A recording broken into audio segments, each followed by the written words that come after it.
certain death. And now this life I live in Him. Oh, let His glory shine while mine grows dim.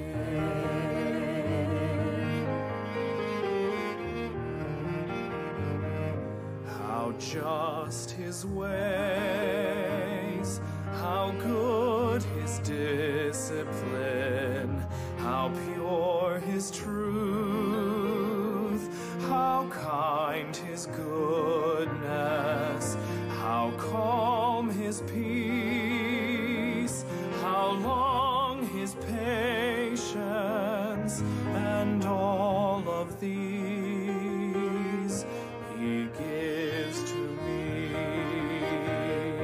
So I will praise Him with every breath, for He has rescued me from certain death. And now this life I live in Him.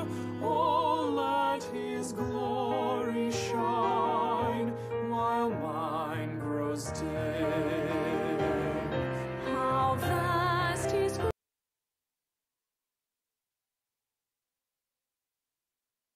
and His majesty, how deep His love, how true His reign, His mercy, how bright His glory.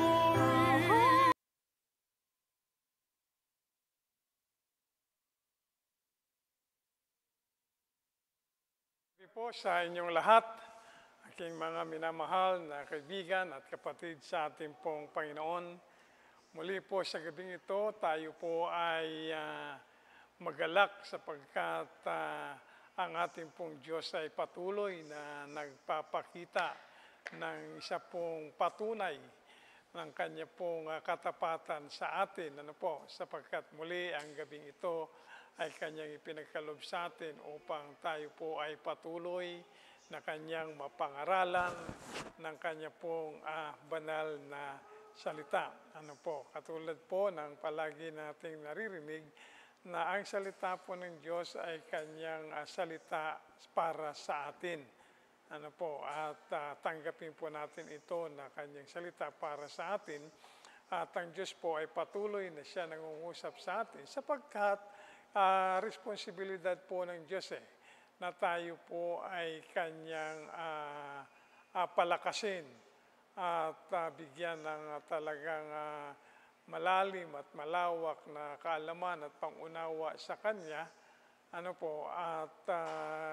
bilang ating matapat at mabuting Ama, ay matapat niyang ginagampanan yung pong Kanyang tungkulin na ibahagi sa atin at ipaalam sa atin yung pong mga dapat nating gagawin habang tayo po ay nabubuhay dito sa sanlibutan bilang Kanyang mga anak. At dahil po sa Kanyang salita ay nakikita po natin ang Kanyang katapatan na gumagabay sa atin. At kung atin naman po talagang pakikinggan ng tama ang ating pong Ama sa Espiritu at ating pong pananampalatayanan ang Kanyang mga sinasabi sa atin, at ito po'y ating tatanggapin bilang Kanyang salita sa atin at ating susundin sa pamamagitan ng pamumuhay natin dito, ay tayo po naman talaga ay makakapamuhay ng naayon sa kalooban ng ating pong Panginoon, at siya po'y ating maluluwalhati at tunay na mararanasan po natin ang talagang kapangyarihan ng ating pong Panginoon. Lalahanin niyo po mga kapatid at kaibigan sa Panginoon, ang isa po sa talagang nais ipaalam at ipahawatig sa atin ng Diyos at ipakita ng Diyos sa atin sa ating pong pag-aaral ng Kanyang salita ay walang iba po kung hindi ang Kanyang kabanalan. Yan po ang nais ng Diyos na ating pong maintindihan. Ano po? Pag tayo ay nag-aaral ng kanyang salita, ang layunin po ng Diyos sa kanya pong pagpapahayag ng kanyang salita sa atin ay upang maipahayag niya sa atin ang kanyang kabanalan. Yan po ang dapat nating napag-uunawa ng mabuti. Ano po? Sa tuwing tayo ay mag-aaral ng salita ng ating Panginoon, sa tuwing tayo ay makikinig sa ating pong Panginoon habang siya ay nangungusap sa atin sa pamagitan ng salita niya na ating pong pinag-aaralan ay maging ating pong pangunahing layunin ay walang iba kung hindi makita natin ang kabanalan ng ating Diyos. Alam niyo po, hindi kinakatakutan ang kabanalan ng Diyos.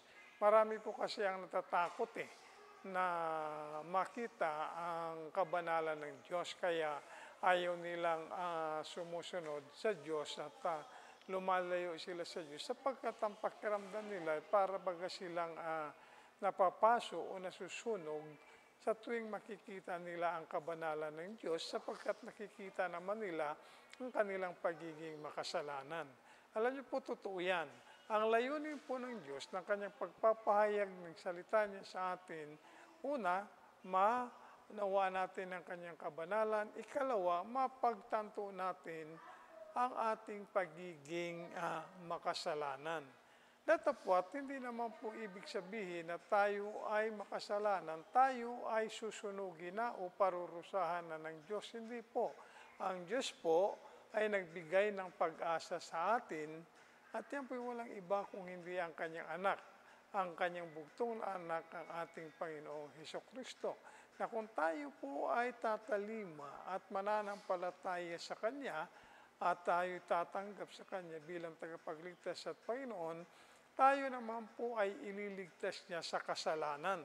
At tayo po ay lilinisin ang Kanyang banal na dugo sa lahat ng ating mga karumihan at naging pagkakasala sa ating Diyos.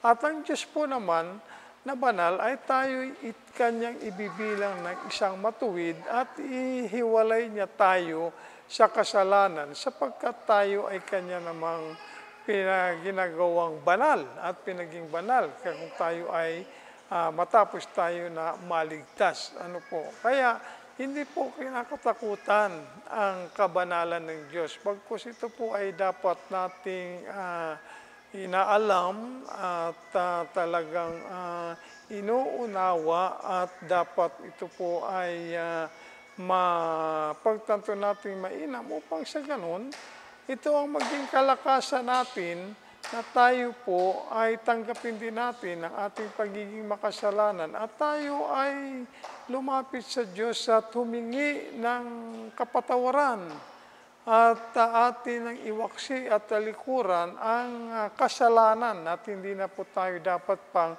magpaalipin dito. Ano po?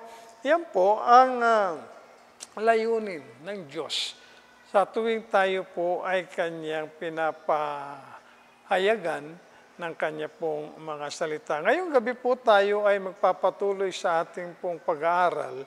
Noong nakaraang Biyernes po, noong nakaraang Huwebes ay natapos na natin pinag-aralan yung pong pangungusap ng Diyos sa atin. Subalit tayo naman po ay hindi nagiging masunurin. Ano po? Sa Kanya. Ano po, at mayroon pong ginawa ang Diyos na paraan upang ang ating mga kasalanan yan ay mapatawad at malinis tayo dyan.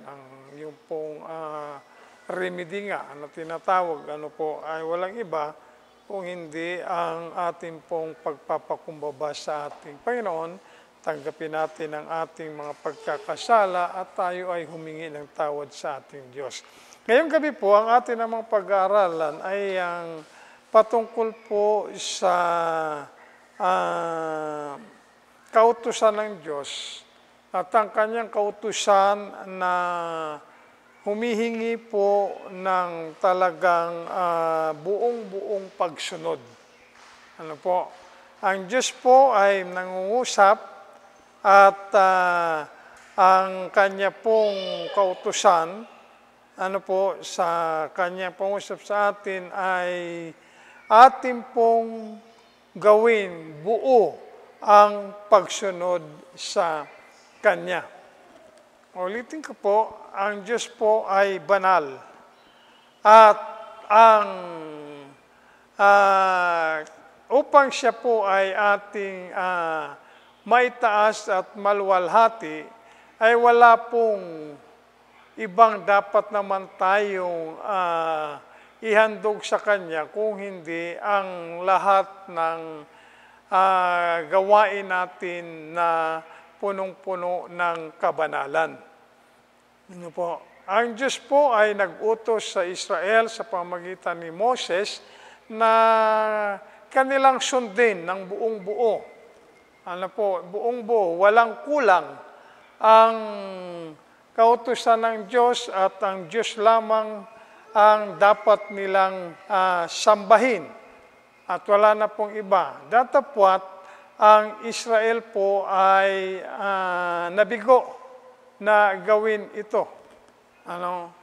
Nabigo na gawin ito at sundin ng buo ang kautusan ng Diyos. Ganon din po yung nangyayari sa panahon natin ngayon. Tayo po ay nabibigo na sundin ang talagang kautusan ng Diyos ng buong buo. Kaya ang natatanging pag-asa na lamang po ng Israel upang sila ay makapanumbalik sa Diyos ay walang iba kung hindi ang ating pong tagapagligtas, ang Panginoong Hesukristo. At ganun din po tayo. Ang ating naging pag-asa ay walang iba kundi ang ating Panginoong Hesukristo, sapagkat siya mismo po ang nakagawa ng kautusan na yan, ng ating Panginoong Hesukristo, ng ating Panginoong Diyos para sa atin. Ano po? Para sa atin. At ito pong bugtong na anak ng ating Panginoong Diyos ay kumpleto at buo niya pong nasunod ang kautusan at kalooban ng Diyos Ama. Ngayon pong gabi ay ating pag-aaralan. Ang ating pag-aaralan ay hango po sa aklat ng Deuteronomio sa kabanatang 8, talatang 1, talatang 6, at sa mga talatang 11 hanggang sa 20. Ano po? Deuteronomio, kabanatang 8, talatang 1, talatang 6, at sa mga talatang 11 hanggang sa 20. Babasahin ko po, sundan ninyo, sinasabi po rito, ang lahat ng utos na aking iniuutos sa iyo sa araw na ito ay inyong isagawa upang kayo'y mga buhay at dumami at inyong mapasok at ariin ang lupain na isinumpa ng Panginoon sa inyong mga magulang. Sa talatang 6 po, sinasabi, at iyong tutuparin ang mga utos ng Panginoon mong Diyos, na lumakad ka sa iyong mga daan at matakot ka sa Kaniya. Nadako po tayo sa mga talatang 11 hanggang sa 20, at mangyari na kung iyong kalilimutan ang Panginoon mong Diyos at ikaw ay susunod sa ibang mga Diyos at iyong paglilingkuran sila at iyong sasambahin sila, ay aking pinatutuhanan laban sa inyo sa araw na ito na kayo'y tunay na malilipol.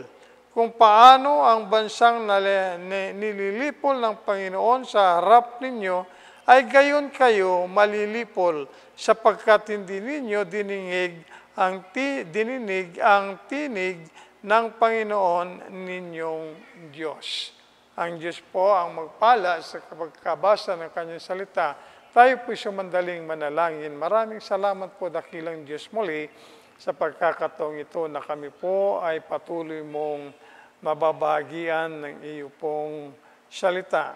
At tulungan niyo po kami na sa aming pakikinig ng salita mo na ibabahagi mo sa amin ay amin pong maunawaan at makilala ang iyo pong kabanalan. At ang iyo pong kabanalan ay siyang humihingi po ng kabanalan din ng aming pamumuhay at ng aming mga gawa sapagkat doon lamang namin kayo itataas at maluluwalhati sa lahat ng gawa namin ng kabanalan. Kaya kami po ay tulungan niyo muli sa pamagitan ng banal na Espiritu na aming mapag-unawa ang iyo pong salita ng lubos at ito po ay aming lubusang magawa at magampanan at masunod ng buong buo sa amin pong mga buhay sapagkat ito po ang magbibigay ng buhay sa bawat isa sa amin katulad ng iyo pong ipinangako at ito magbibigay ng kaluguran sa inyo pong harapan. Muli po, kami ay dumadalangin ng inyo pong pagkilos sa pamamagitan ng banal na Espiritu sa aming puso at sa aming isipan, sa aming mga damdamin at sa aming mga pakikinig at bigyan nyo kami ng kababaan ng loob sa inyo pong harapan at tanging kayo lamang ang aming tignan at pakinggan at upang sa ganon makita namin ang inyo pong kabanalan. Patuloy niyo pong sawayin ng dyablo at ang mga alipin niya at pagpalain niyo po maging ang internet na maging maayos ang signal upang lahat po ng nasa kanila mga monitor ay makapakinig ng mabuti. Salamat po ng marami. Ito po ang aming dalangin sa matamis na pangalan ni Jesus. Amen. Katulad po ng sinabi ko kanina, mga kapatid, ang Diyos po natin ay banal. At upang siya po ay ating maluwalhati nga, ay wala po siyang ibang hinihiling sa atin kung hindi ang tayo po ay mamuhay sa kabanalan din. Ibig sabihin, lahat ng ating mga gawa ay dapat po iyan ay punong-puno ng kabanalan. Ano po? Dito po sa ating binasa, dito po sa aklat ng Deuteronomio, kung ating pong pag-aaralan ang buong aklat nito, ay makikita po natin ang kasaysayan na si Moises po ay tumatayo doon po sa kalawakan ng Moab. Ano po, at ito po ay malapit sa ilog ng Jordan. At siya po ay nangangaral ng papahayag ng salita ng Diyos sa mga Israelitas. Ano po? At dito po ay sa loob po ng 40 taon, ano po, ng kanilang pananatili doon po sa wilderness ay makita po natin na marami ang mga namatay sa dahilan na sila po ay hindi sumunod sa Diyos. Ano po, at yun namang mga nanatiling buhay, yun naman po ay yung mga henerasyon na talagang mayroong pong pagkatakot sa Diyos, kumikilala sa kabanalan ng Diyos at namumuhay sa kabanalan at sila po ay patuloy na pinubuhay ng ating pong Panginoon sapagkat mayroon po silang pananampalataya sa Diyos at hindi lamang sila nananampalataya kundi sila po ay nabubuhay sa pagsunod sa ating Panginoon at hindi po sila nagiging rebelde sa ating Diyos. Meron lamang pong dalawang bagay na ating pong makikita at pag-aaralan dito po sa ating paksa ngayon pong gabi. Ano po patungkol sa pangungusap sa atin ng Diyos at sa kanyang pangungusap ay kanya pong iniuutos ang talagang ating pong pagsunod sa kanya. Una po, ang pananampalataya na siya pong nagdadala sa atin sa pagsunod sa ating Panginoon, ayan din po ang magdadala sa atin sa buhay. Ano po? Ibig sabihin po, mapapanatili ang ating buhay, ano po, hanggat nais ng Diyos na tayo ay mabuhay ng matiwasay dito po sa sanlibutan. Ibig sabihin, mahabang buhay po yan kung ang ating pananampalataya sa Diyos ay kanyang dadalhin tayo sa pagsunod sa ating pong Panginoon. At yung pong pananampalataya na yan na mangunguna sa atin para sa pagsunod at para sa mapanatili ang ating buhay, ayan pong pananampalatayang buhay. Ano po, at pananampalatayang nagbubunga. Kaya ngayong gabi, nais ko pong ating balikan muli at ating siyasatin muli yung pong ating sariling pananampalataya. Yung bang pananampalataya na mayroon ka, ay ito ba ang nag-uudyok sa iyo?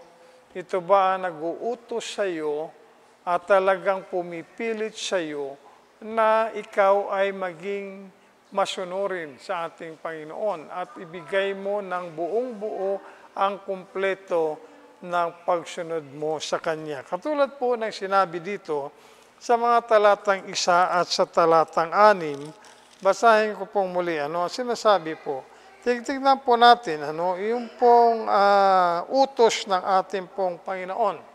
Ito po hindi pakiusap kung hindi ito po ay utos ng ating Diyos. Ang lahat ng utos, sinabi po rito, ang lahat ng utos, hindi lang po isang utos, gaano man karaming utos yan po sinasabi ng Diyos. Ang lahat ng utos na aking iniuutos sa iyo, sa araw na ito, ay iyong isasagawa. Ano po? Ayan po ang hinihingi ng Diyos sa atin. Ayan po ang iniuutos ng Diyos sa atin. Na ating isagawa at gawin ang lahat ng utos na kanyang iniutos sa atin. Ano pong dahilan niya? Sabi dito, upang kayo'y mga buhay at dumami at inyong mapasok at tariin ang lupain na isinumpa ng Panginoon sa inyong mga magulang. Nakita niyo po yun, yung sinabi niya dito, ang dahilan ng Diyos, upang kayo'y mga buhay. Ayan po, ang ibig sabihin, ang anak ng Diyos, isa sa patunay na siya ay talagang naging masunurin sa Diyos, ay ang pagkakaroon ng mahabang buhay. At dito po sa talatang 6, sinasabi, at iyong tutuparin ang mga utos ng Panginoon mong Diyos na lumakad ka sa kaniyang mga daan at matakot ka sa Kanya. Ano po ang kautusan na sinasabi dito? Una, ang paglakad po sa Kanyang mga daan. Ang ikalawa ay yung pong pagkakaroon natin ng pagkatakot sa Kanya. Ayan po ang problema ng marami sa mga mananampalataya ngayon. Hindi po lumalakad sa daan ng Diyos at hindi po nagkakaroon ng pagkatakot sa Diyos. Dito pa lamang po makikita natin sa umpisang talata pa lamang. Nakita na po natin na ang Diyos po ay Kanya ng liniwanag. Ang Kanya pong kautusan sa Kanyang mga tao. Na ibigay nila ang kanilang kumpletong pagsunod sa kanyang mga kautusan at gawin nila ito. Alam niyo po, ang kabuuan ng kabanalan ng Diyos ay nag-uutos ng kataasan ng kanyang kabanalan sa bawat sinuman na sasamba sa Kanya. Alam niyo po, yung pagsamba sa Diyos, napakahalaga na makilala natin ang ating sinasambang Diyos ay banal.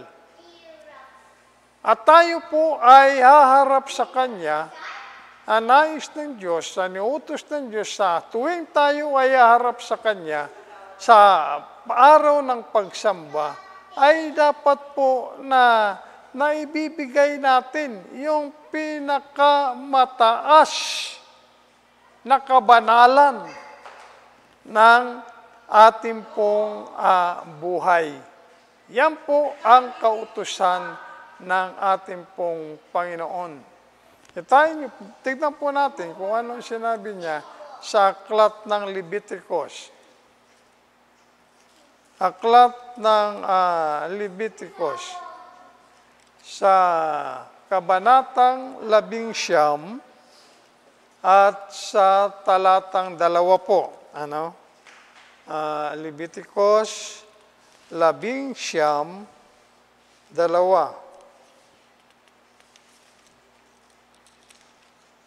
Ito na po. Nabasahin ko po sa inyo. Ano po sinasabi rito? Salitain mo sa buong kapisanan ng mga anak ni Israel at sabihin mo sa kanila, kayo'y magpakabanal, sapagkat akong Panginoon ninyong Diyos ay banal. Ipinagkikilala po ng Diyos ang kanyang kabanalan at ang kanyang kautusan sa bawat anak niya ay magpakabanal. Ibig sabihin po ng pagpakabanal ay paghihiwalay sa kasalanan. Kung mayroon mang mga kasalanan sa ating buhay na nananatili dyan at hindi natin naihingi ng tawad o kinukonsidera natin isang maliit na bagay lamang, ang utos po ng Diyos ay alisin ang kasalanan yan at humiwalay tayo dyan sa kasalanan yan. Yan ang ibig sabihin ng salitang kabanalan. Yung mga bagay-bagay sa ating buhay na kung saan tayo ay paulit-ulit na nagkakasala sa Diyos. Ang utos po ng Diyos ay alisin natin yan. Iwaksi natin yan sa ating pong buhay, sa ating sarili. Hiwalayan natin yan. Upang sa ganon, ay hindi na tayo niyan paulit-ulit pang madadala sa pagkakasala. Yan po ang ibig sabihin ng salitang magpakabanal. Ano po? Magpakabanal. Sa kabanatang 20 at sa talatang 26, basahin din po natin, ito po ang sinasabi, sa Leviticus pa rin po tayo, kabanatang 20 sa talatang 26, at kayo'y magpakabanal sa akin, sapagkat akong Panginoon ay banal, at kayo'y binukod ko sa mga bayan upang kayo'y maging akin. Ano po? Noong pong binukod ng Diyos ang mga Israelitas sa ibang mga bayan, nung kanyang pinili ito, at iniwalay sa ibang mga bayan, ayon po ang larawan ng kabanalan.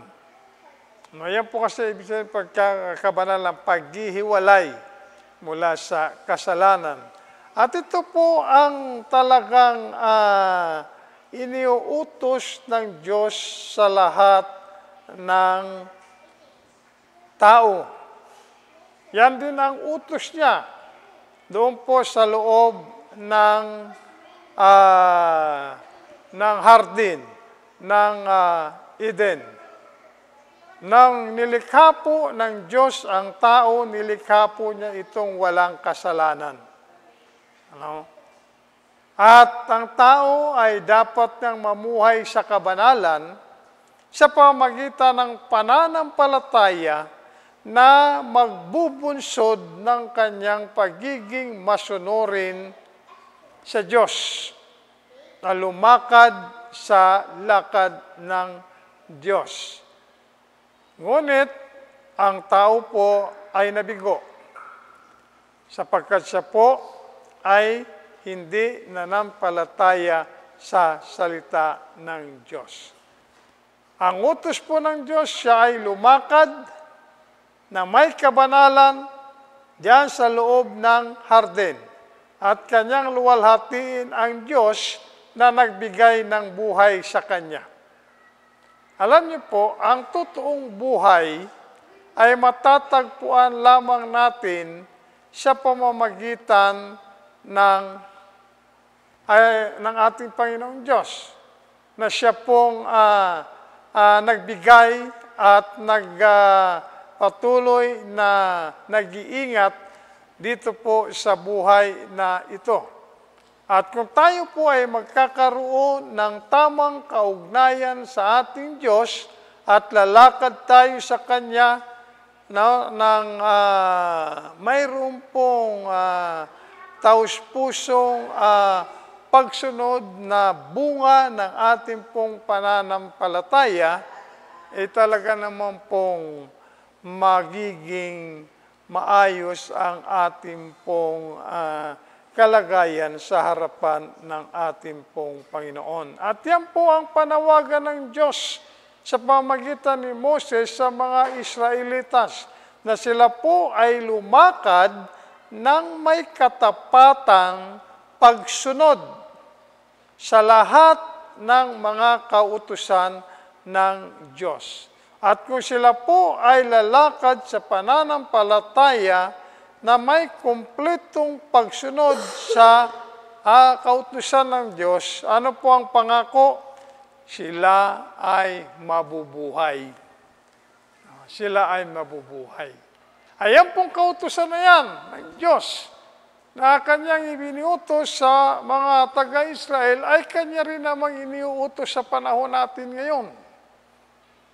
At kung gusto po nating makamtan ang buhay na punong-puno ng kagalakan, punong-puno ng kapayapaan, punong-puno ng katiwasayan, buhay na nakikita natin na nandiyan ang presensya ng Diyos, buhay na mayroong kagalakan sa ating Panginoong Diyos, buhay na punong-puno ng pagpapala ng ating Panginoon, lahat ng iyo pong ninanais sa iyong buhay ay maaari pong mapasayo kung ikaw ay susunod ng buong buo sa ating Panginoon at lalakad sa tamang pananampalataya sa Kanya.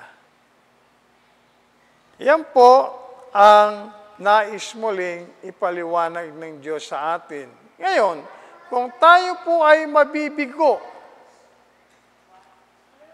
na maging matapat sa ating pong pagsunod sa ating Diyos, ay hindi po natin masisisi ang Diyos dyan.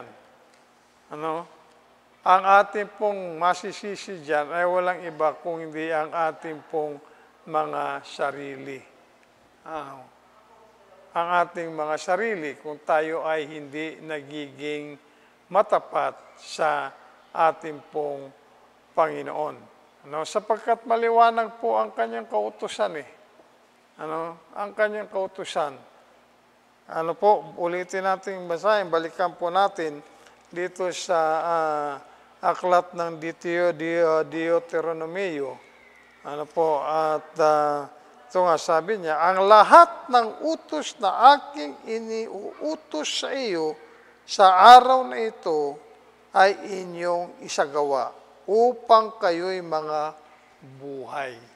Kung atin pong isasagawa ang lahat ng kautusan ng Diyos na may katapatan at may pananampalataya, ang igagawad po sa atin ng Diyos ay buhay. Totoo po na sa atin ang buhay na walang hanggan. Ano po itong buhay na sinasabi niya dito? Hindi lamang po buhay na walang hanggan ito. Sapagkat ang buhay na walang hanggan, ginawad niya sa atin na hindi na po mawawala yan. Ang buhay po na sinasabi dito ng Diyos ay yung pong buhay na mapayapa, masagana, matiwasay, matagumpay,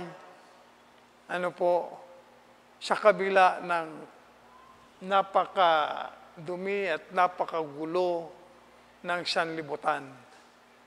Datapwat ikaw ay mayroong kapayapaan, may katahimikan, may kagalakan. Yan po naman kasi yung klase ng buhay na inihandog sa atin ng Diyos. Ang problema nga lang, hindi natin napag-uunawa ang mga layunin ng Diyos sa atin. Sapagkat tinitignan natin ang ating sarili at hindi natin tinitignan ng Diyos. Kung atin lamang pong titignan ng Diyos at titingin tayo na may pananampalataya sa lahat ng Kanya pong mga plano sa ating buhay at kung ating tutuparin ang Kanyang mga utusan upang makamtan natin ang Kanyang mga layunin at plano sa ating buhay, ay makakamtan po natin ito Bagamat mayroon tayong mga pagsubok sa buhay, sa kabila ng mga pagsubok na yan, kung mayroon tayong pananampalataya at katapatan at pagsunod ng buong buo sa ating Diyos, hindi tayo maapektuhan ng mga pagsubok na yan.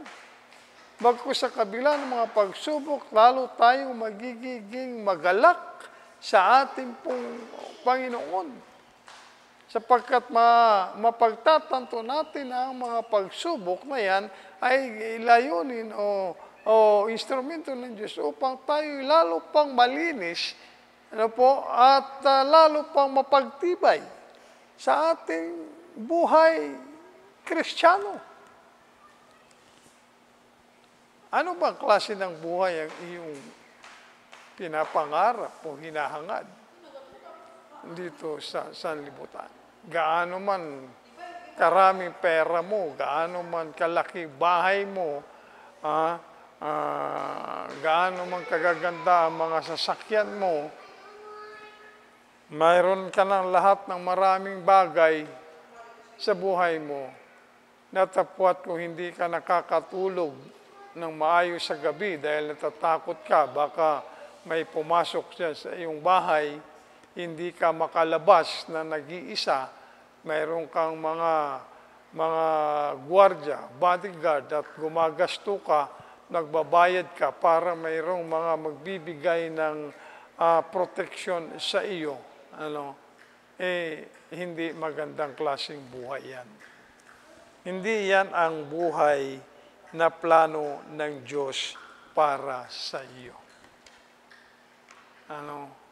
Dahil ang buhay na plano ng Diyos sa iyo ay buhay na malinis, buhay na banal, buhay na matiwasay, buhay na maayos, buhay na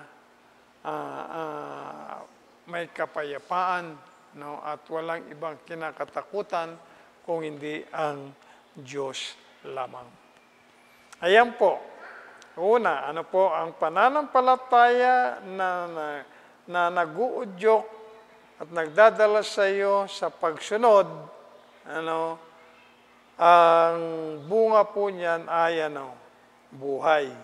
Ang ikalawa po, ang titignan natin ngayong gabi, dito po, babasahin natin sa mga talatang 11 hanggang sa talatang 20. Ulitin po natin basahin. Ano po sinasabi? At mangyari na kung iyong kalilimutan ang Panginoon mong Diyos at ikaw ay susunod sa ibang mga Diyos at iyong paglilingkuran sila at iyong sasambahin sila, ay aking pinatutunat at pinatutuhanan laban sa inyo sa araw na ito na kayo'y tunay na malilipol.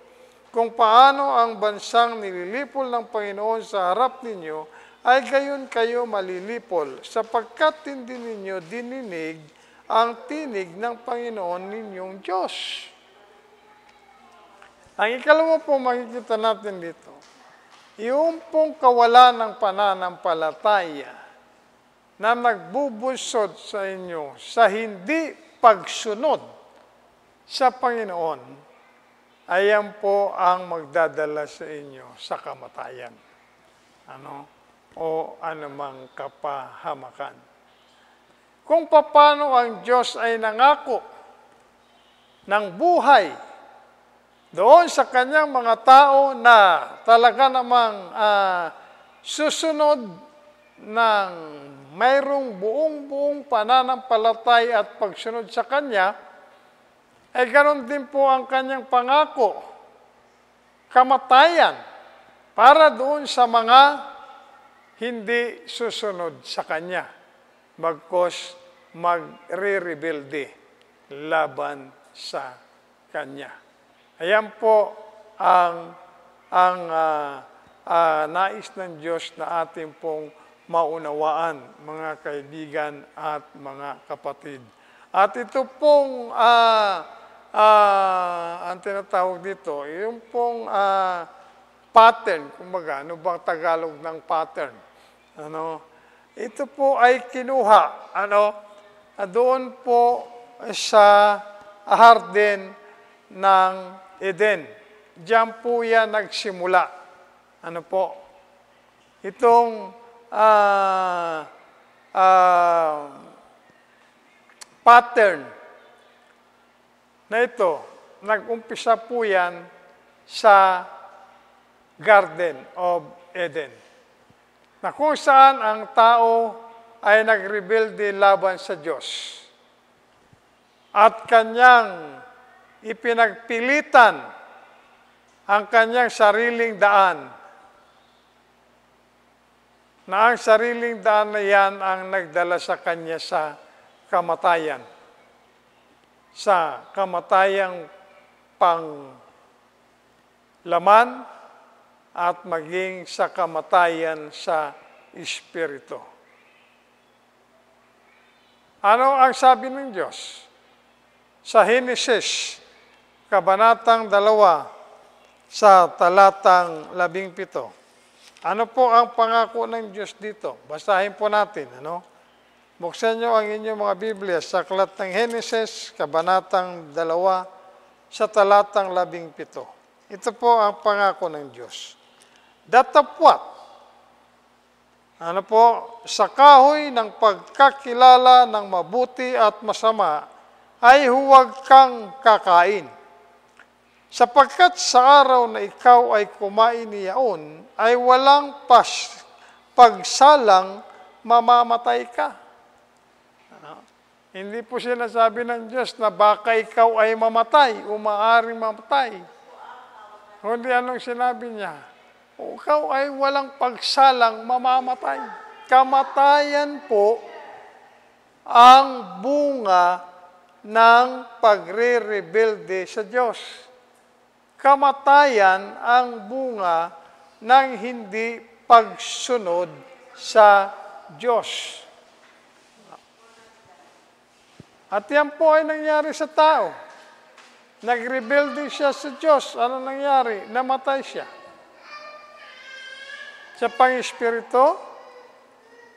At pagkatapos nung araw na yon, namatay siya sa espiritu. At pagkaraan ng 900 taon, higit sa 900 taon, namatay din siya sa kanyang katawang lupa. Ganon din po tayo, nagre-rebelde tayo sa Diyos sa panahon natin. Nagre-rebelde tayo sa Diyos sa panahon natin. Marami sa atin namamatay sa pang-espiritual, at malayo tayo sa Panginoong Hesukristo. At kung wala ang Panginoong Hesukristo sa atin, hindi po tayo makapapamuhay sa kabanalan at hindi tayo makakasunod sa kautusan ng ating pong Panginoong Diyos. Ano po? Sapagkat ang ating pong pagkatao ay makasalanan po yan eh. Makasalanan tayo sa ating pagkatao at makasalanan tayo sa ating pong pagpipili. At kung tayo po ay lalakad ng buo, may pananampalataya na magbubunsod sa atin o tutulak sa atin sa pagsunod sa ating pong Panginoong Diyos, ano naman po ang magiging kagawaran niyan sa ating pong buhay? Wala pong iba kung hindi ang buhay sa katawang lupa, maging buhay natin sa Espiritu. Habang ibang mga tao po ay inaakala nila at pinaniniwalaan nila na ang Diyos ay nagbibigay ng grado sa mga ginagawa ng tao na bawa ito ay nasunod, ito naman ay hindi nasunod sa mga mabuting gawa at hindi sa mabuting gawa. Ang banal na kasulatan po ay hindi nagbibigay ng ganyang opinyon. Hindi po itinuturo ng banal na kasulatan ang ganyang klase ng pananaw. Ano po? Sapagkat ang kabanalan po, ang siyang batayan, mataas na batayan ng ating pong buhay. Makalangit po na batayan. Ano po ang sinabi ni Santiago? Buksan po natin ang ating Biblia sa Aklat ng Santiago sa Kabanatang 2 at sa talatang 10. Santiago. Kabanatang 2 at sa talatang 10. Babasahin ko po, ito po ang sinasabi. Sapagkat ang sinumang gumaganap ng buong kautusan at gayon may natitisod sa isa, ay nagiging makasalanan sa lahat. O maliwanag po yan. Sa 10 kautusan po, halimbawa, nagagawin mo yan ng buong buo, ngunit ika'y nabigo na hindi mo magawa at matupad isa diyan sa 10 kautusan o sa 5 kautusan, lahat na nagawa mo doon, yung 9 na nagawa mo, baliwala na yun. Isa lang ang hindi mo magawa, ikaw ay, itinuturing ng isang makasalanan. At karapat dapat ka sa kaparusahan ng Diyos. Kaya ang batayan po, mga kaibigan at kapatid, ay ang makalangit na kabanalan. Tinabi po ni Apostol Pablo sa Aklat ng Roma, Kabanatang 3, talatang 10, walang matuwid, wala kahit isa. At pinapaalalahanan niya po tayo na lahat po sa talatang 22 at 23, lahat ay nagkasala at nagkulang sa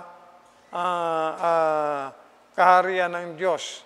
At sinabi rin po niya sa talatang 23 na ang kabayaran ng kasalanan ay doon po sa Roma, Kabanatang 6, 23, sinabi po niya diyan, ang kabayaran ng kasalanan ay kamatayan. Kaya hindi po yung sinasabi na nagbibigay ng grado ang Diyos. Yan po ay maling kaisipan ng tao. Kaya ang utos po ng Diyos, pagsunod ng buong buo. Ano? Kaya ang tanong ngayon, ikay ba'y namumuhay na diyan sa paniniwala na ang Diyos ay nagbibigay ng grado? Ito hindi mo nagawa, ito naman ay nagawa mo at mas marami yung nagawa mo kaysa sa hindi mo nagawa, napagsunod sa Diyos, okay lang, mas marami naman yung nagawa mo kaysa doon sa hindi mo nagawa na pagsunod. Hindi po yun ang batayan naman karaming nagawa mo. Hindi po niyang kayang takpan yung konti na hindi mo nagawa. Sapagkat yung napakaraming nagawa na yan, kung hindi na kumpleto yan, dahil meron kang mga hindi nasunod sa Diyos, lahat yung bagsak.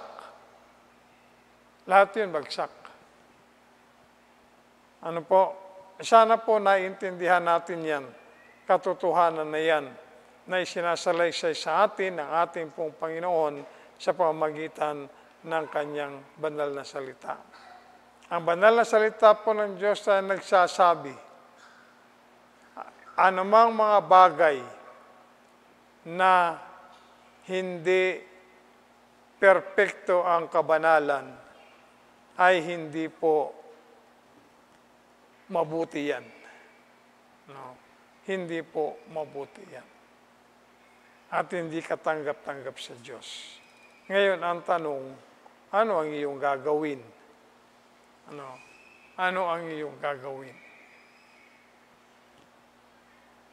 Ang Diyos po, tinawag niya si Adan na lumakad sa kanya, lumakad sa kabanalan sa pamamagitan ng pagsunod na siyang, sa pamamagitan ng pananampalataya na siyang nag-uudyok sa kanya, umanguna sa kanya, gagabay sa kanya sa pagsunod.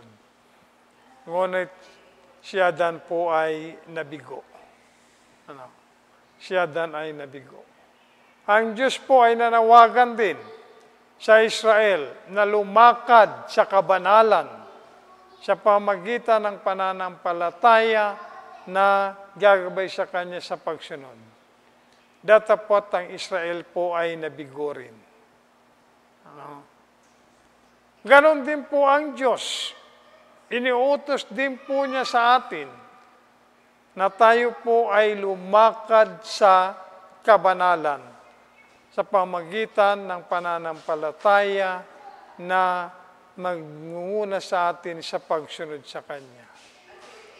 Ngunit ang nakakalungkot pong katotohanan, tayo rin po ay madalas na bigo. Madalas din tayong bigo. At ang natatanging pag-asa lamang ni Adan, at ang natatanging pag-asa ng Israel, at natatanging pag-asa ng bawat isa sa atin, ay wala pong iba kung hindi ang ipinadala ng ating Diyos Ama, na siyang makakatupad ng kumpletong pagsunod na naaayon po sa kabanalan para sa atin, upang tayo po ay mapatawad at maligtas sa kasalanan at tayo po ay mapanumbalik sa ating Diyos. Ang Panginoong Jesucristo po ang nakasunod ng buong buo sa ating pong Panginoon. Siya po ay nakalakad ng perpekto sa kabanalan sa pamagitan ng kumpletong pagsunod sa kautusan ng kanyang Ama. Marami po mga tentasyon na hinarap ang ating Panginoong Jesucristo. Marami mga pagsubok. Datapwat siya po ay nagtagumpay sapagkat ang batayan ng kanyang pananampalataya at ang kanyang pagsunod sa kautusan ng Diyos ay wala pong iba kung hindi ang kabanalan ng Diyos. Mga kapatid, yan po ang batayan na ibinibigay sa atin ng Diyos, itinuturo sa atin ng Diyos na dapat nating sundan. Katulad po sa ating pagsamba sa Diyos. Ang iniutos ng Diyos, sumamba tayo sa Kanya ng may kabanalan na bunsod ng pananampalataya na siyang nag-uudyok sa atin ng buong pagsunod sa kautusan ng ating Panginoon. Yan po ang batayan ng buhay Kristiyano. Ang kabanalan ng Diyos. At yan po ang nais ng Diyos na makita natin ngayong gabi sa ating pag-aaral na ito. Ang kanyang kabanalan. At ang kanyang kabanalan ay nag-uutos sa atin na tayo ay lumakad at mamuhay sa kabanalan.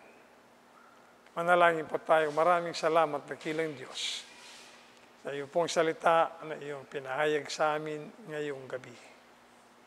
Maraming salamat po sa pagpapaunawa sa tulong ng banal na Espiritu.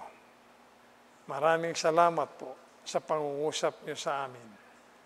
O tulungan niyo po kami na mapag-unawa naming mabuti ang batayan ng aming pong pamumuhay dito sa sanlibutan bilang mga anak mo. Walang iba kung hindi ang kabanalan mo.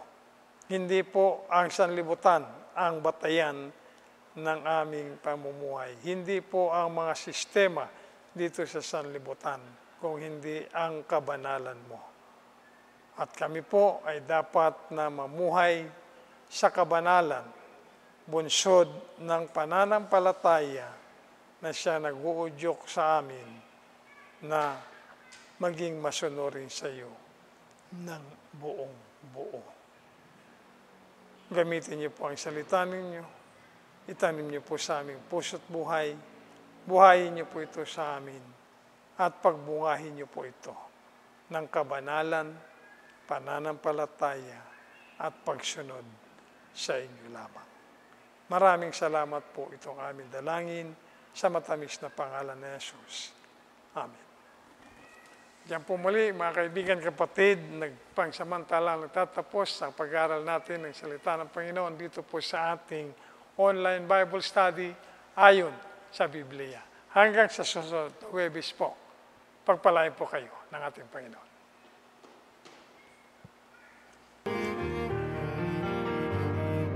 How vast His grace.